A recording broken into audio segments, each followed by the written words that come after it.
So, as you might imagine, in astronomy, we cannot talk about distances just in terms of feet or miles or kilometers, because the distances between objects is pretty darn great.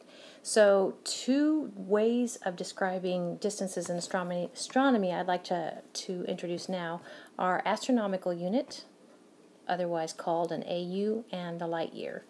Now, an astronomical unit is the average distance between this is the sun, and the Earth. So one of the things we're going to talk about is that actually the Earth, as it orbits the sun, is not always at the same distance, but on average that distance is 1 AU, right? Down here you can kind of see that actually Jupiter is 5.2 AUs from the sun. Jupiter, of course, being farther, its orbit is farther from the sun than the Earth's. The other important way of talking about even larger distances, a lot larger distances, would be a light year. So one of the things in order for a light year to make sense is you need to recognize that actually light travels. I know it seems like light travels like instantaneously, but for every 1 second, light will travel 300,000 kilometers. Okay, so in 2 seconds, light will travel 600,000 kilometers. You get the idea. So that is to say that if we had a light bulb over here, then here's this is supposed to be my light bulb. I don't know about that, but if as that light bulb begins to shine, okay, what happens is, we'll talk more about this too, that light actually is made up of a type of energy that comes in packets called photons. So we have these cute little photons in here traveling in all directions, and of course one of the direction is, here, for us here at Earth, okay?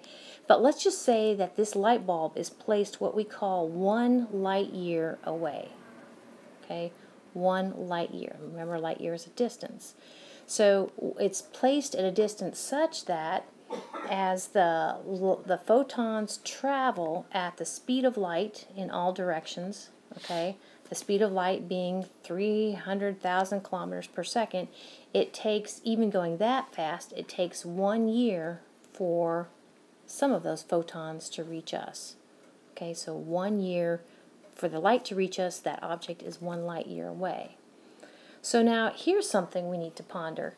Do you see where when we finally get to see that light, okay, that light took 1 year to get to us, okay? So actually we are seeing that light bulb as it was 1 year ago, okay? Those photons, those energy, light energy packets are 1 year, were emitted 1 year ago, okay? So something 2 light years away, when we finally get it, it's actually 2-year-old light. Okay, does that make sense? So light, a good example of something we would use light years to describe how far away it is the Andromeda Galaxy. This semester, I hope that you find yourself somewhere where you get a good glimpse of the Andromeda Galaxy.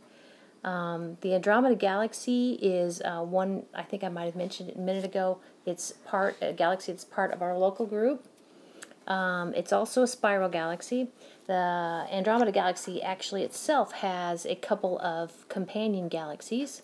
Okay, if you've heard the rumor that the Andromeda Galaxy is actually in a kind of a cosmic dance with the Milky Way Galaxy, you're right. They are actually going to kind of pass through each other. But the Andromeda Galaxy looks great through binoculars. Well, looks even better through a telescope, but definitely through binoculars you can find the Andromeda Galaxy. You can actually see it as a smudge, naked eye, if you find the constellations Pegasus. Pegasus is that winged horse, and there's this thing called the Great Square of Pegasus right here, okay? And if you can find that, you're on your way to finding the Andromeda Galaxy in the nighttime sky. Actually, this star in the Great Square of Pegasus, I believe, is a shared star between Pegasus and Andromeda, the constellation Andromeda.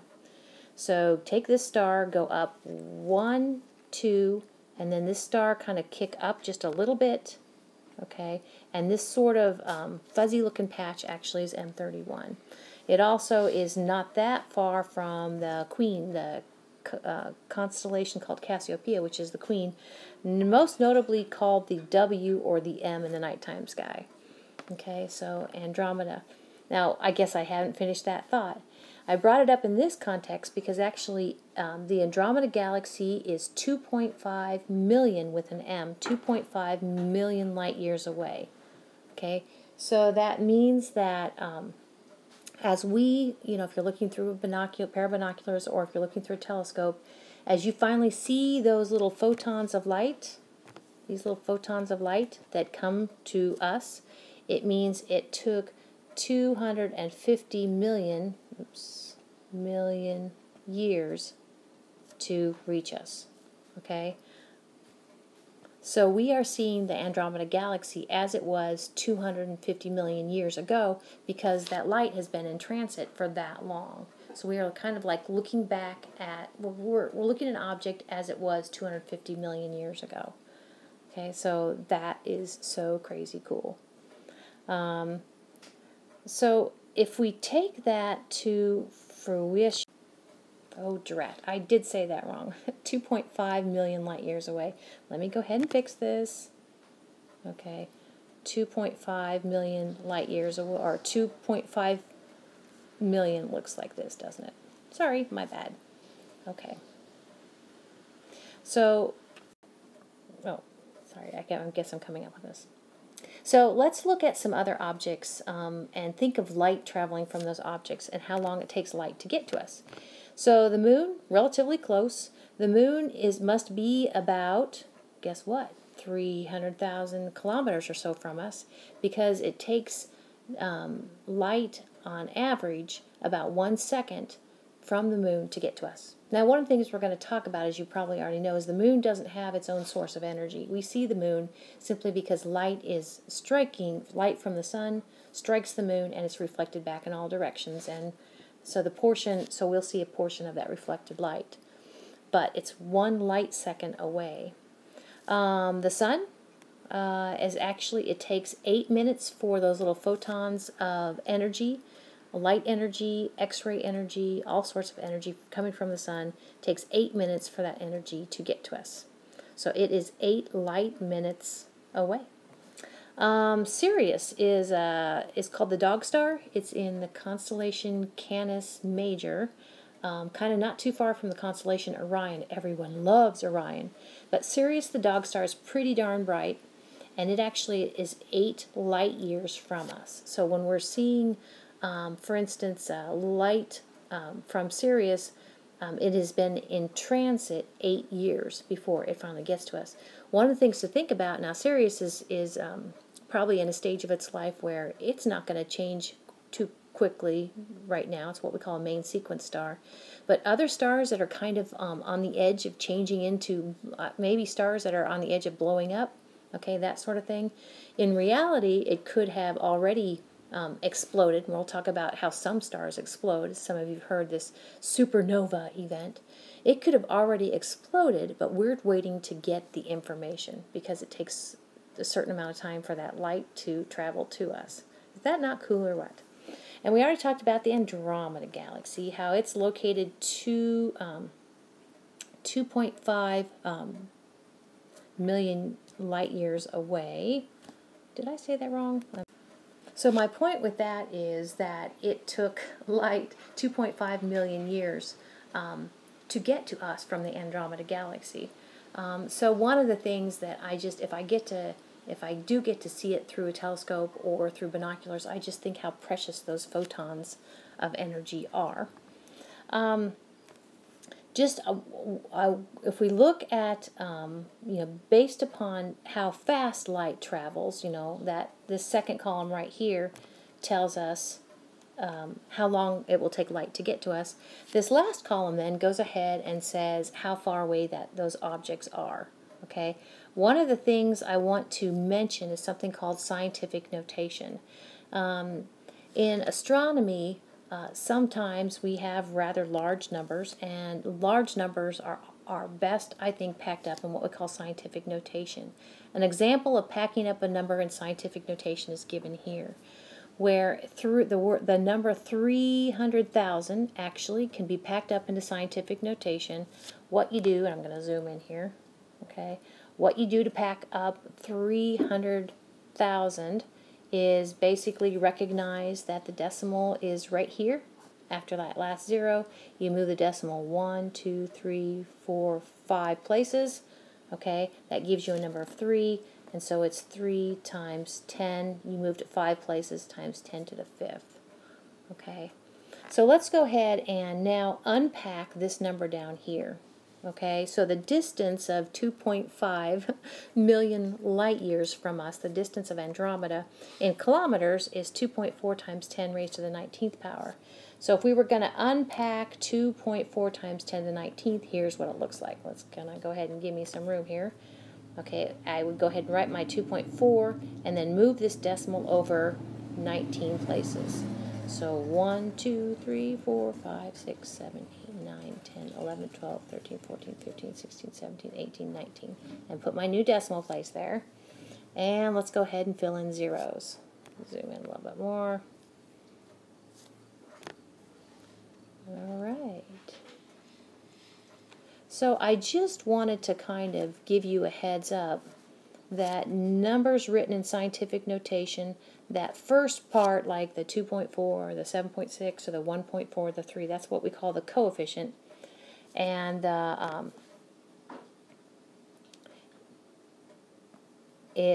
second part is the exponent part. It's times 10 raised to a power. So, all right. So one of the things you probably kind of getting a sense for is that since it takes light a certain amount of time to get to us, because light travels at a particular speed, then if we're looking at an object, for instance, the Andromeda galaxy, we are looking at that as it was 2.5 million years ago.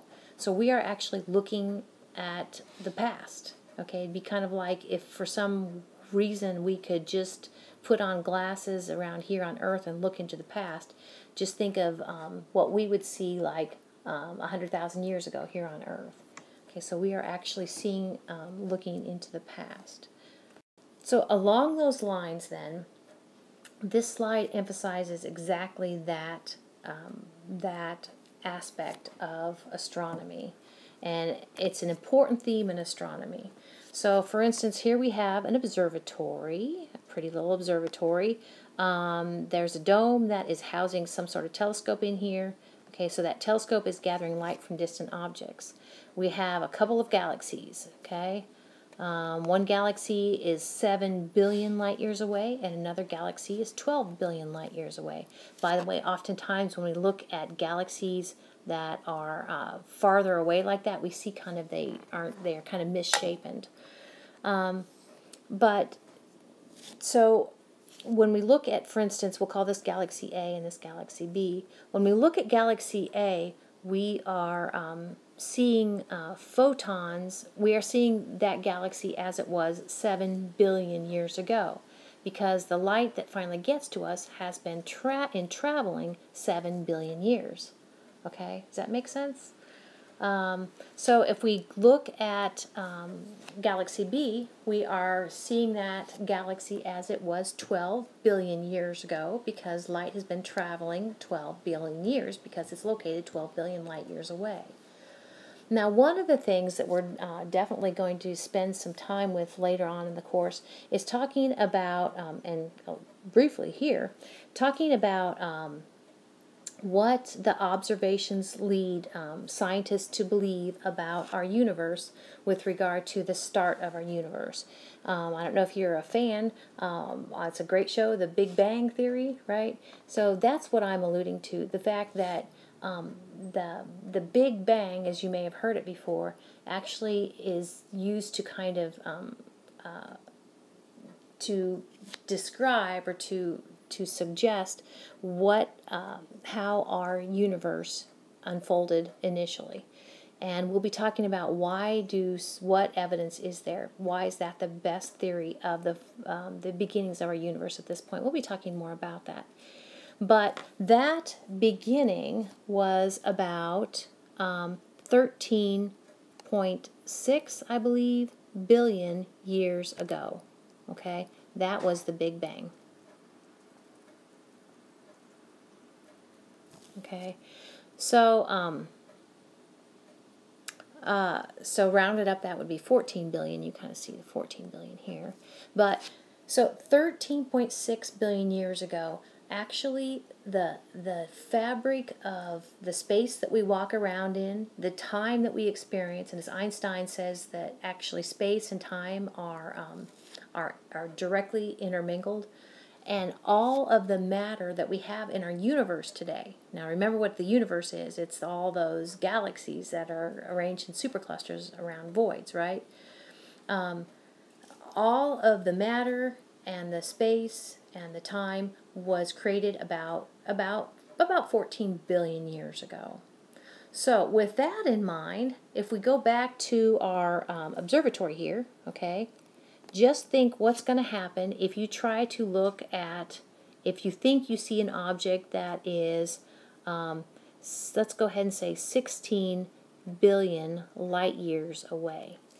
Now that should make you scratch your head, because you figure if it is located 16 billion light years away, then actually you have an object that has been emitting light in this universe, okay, that has been traveling 16 billion years. And no light in our universe has been traveling that long. So kind of along those lines, we bump up against something called the cosmological horizon. Here about 13.6 or so, 14 billion light years away. There's actually an edge of our observable universe. Okay, what's beyond that? Well, no, it's not our universe. What's beyond the cosmological horizon? So I hope that makes sense. One more slide. So this actually has nothing to do with cosmological distance, but I wanted to kind of give you just a quick primer on the Messier objects. So actually back in late 1700s, Messier was hunting for comets, and comets, by the way, we'll talk more about that, but unlike stars, you know how stars have patterns, and constellations of stars are the pattern, you kind of see the picture. Comets actually will move night after night.